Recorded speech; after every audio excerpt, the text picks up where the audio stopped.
Welcome back everybody. In today's lecture we're going to look for the first time at what I keep referring to as the most important part of the Task 2 essay, and that is the body of the essay. So by the end of this lecture you should have a good understanding of how a quality body paragraph is structured and how it is developed, and you should be able to use this knowledge to go away and create similar paragraphs yourselves. So let's begin by talking about why the body paragraphs are so important.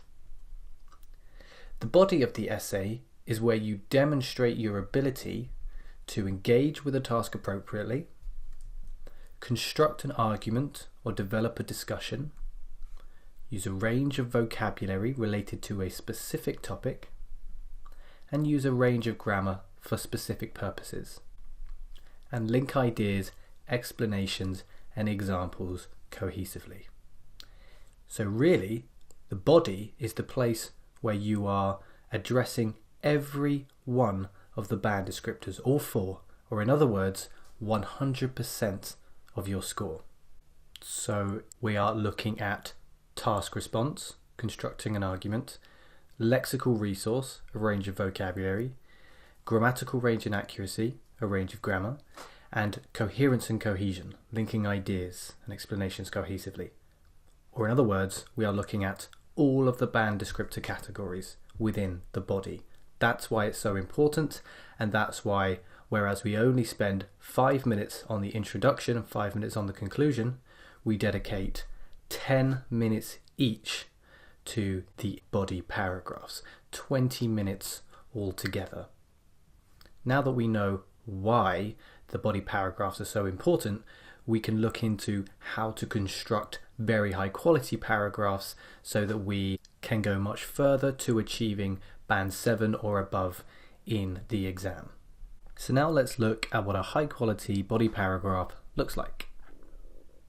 On the right hand side of this slide, you can see a model body paragraph for a problem and solution essay. The reason that this body paragraph works so well is that each sentence has a clear purpose. And you can see these different purposes on the left hand side here. So the first sentence is called a topic sentence, which we denote with the letter T. One problem in big cities is the lack of green spaces. This tells the reader what the main idea is in this paragraph, what the main topic is. Everything that follows this sentence can be related back to the original idea. Now in this paragraph, we are following the topic sentence with an example. For example, in the city where I live, we only have one small park, which is itself surrounded by concrete buildings. The example is used here to support the idea that there is a lack of green spaces in big cities. Everything must be related. We follow that up with a supporting sentence where we're asking how or why. This is an issue because, so why is it an issue? This is an issue because city citizens need green areas in order to relax, and the plants and trees also help to filter the air. Now because this is a problem and solution essay, this is followed by a solution sentence. To solve this problem, city authorities must invest more in building parks and gardens. Then finally we look at a result sentence, which we denote with the letter R. As a result, the people who live in cities will suffer from less stress and breathe cleaner and safer air. So everything in this paragraph has a purpose. And notice how every sentence here logically links onto the next sentence and also logically links back to its preceding sentence. Now this is quite a lot to take in, so what we're going to do is look at 2 more model paragraphs looking at different question types. So here we have a body paragraph for a discussion essay where we're not giving any opinions, but we just want to point out what the advantages are of a particular topic, in this case travelling by aeroplane. Notice that the structure of the body paragraph here is slightly different to the previous paragraph. This is an important point to make. Your body paragraphs do not need to follow all the same structures. In fact, you should try to mix it up so that you don't sound too repetitive in your structure. Variety is essential. So rather than T, E, S, Sol, R, as we looked at in the previous paragraph, this paragraph follows a different structure, which we'll look at now. So first of all, you have a very clear topic sentence. One of the most significant benefits of air travel is speed. We're covering both the task language, air travel, traveling by aeroplane, and giving a very clear idea about what the argument here is, speed. We follow that up in this paragraph with a supporting sentence. So saying why or how, or just giving a little bit more information about the main idea.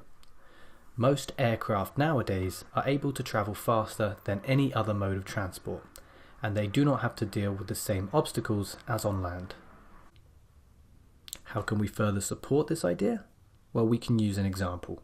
To illustrate this speed, a journey from London to New York by air takes just 10 hours. Now here we come to the letter A, which represents an alternative or an alternative situation, where we look at an alternative to further support the strength of our argument. In this case, in contrast, travelling across the Atlantic by sea takes several days. An extra supporting sentence at the end, evidently, travelling by plane is far more convenient than travelling by any other means. Let's look at another example. So, here we are looking at the other body paragraph in this discussion essay, where we're looking at the drawbacks. So try experimenting with lots of different combinations, but remember to always put the topic sentence first. In this case, we've gone topic sentence, support, example, second topic, second example. However, air travel does have a drawback in air pollution. The power required for a plane to take off and fly to its destination causes a huge amount of fuel to be burnt. It is believed that 13 million flights are taken each year, and this creates a huge strain on the environment. Furthermore, aeroplanes require airports, and airports often cause a lot of stress for locals. For example, the sound pollution airports leak can prevent local families from sleeping properly. So what we've done in this case is looked at an extra argument and supported it with an extra example. So let's finish up with some general tips for body paragraphs. So first of all, make sure all body paragraphs begin with a topic sentence. How you choose to follow that topic sentence is up to you. There's no strict rules. Just make sure that it follows in a clear and logical progression, whether you use support sentences or example sentences or alternative solution sentences or result sentences. Topic sentences should be relevant to both the task itself and the paragraph idea. There should be two halves to a topic sentence. One of the main disadvantages of travelling abroad, that relates back to the task, is that it can cause homesickness. That is related to the paragraph. Your topic sentence should contain two halves.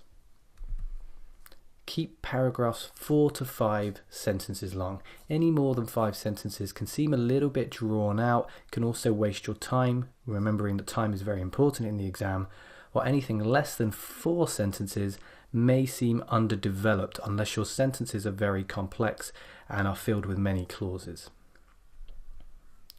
In discussion and opinion essays, remember to begin your body with the side that you disagree with. This is much more logical as it allows us to refute that previous argument and leads much more naturally onto the conclusion. For problem and solution essays, remember to use the same body paragraph formula twice. 3 sentences about the problem, then 2 sentences about the solution. Keep paragraphs based on one central topic.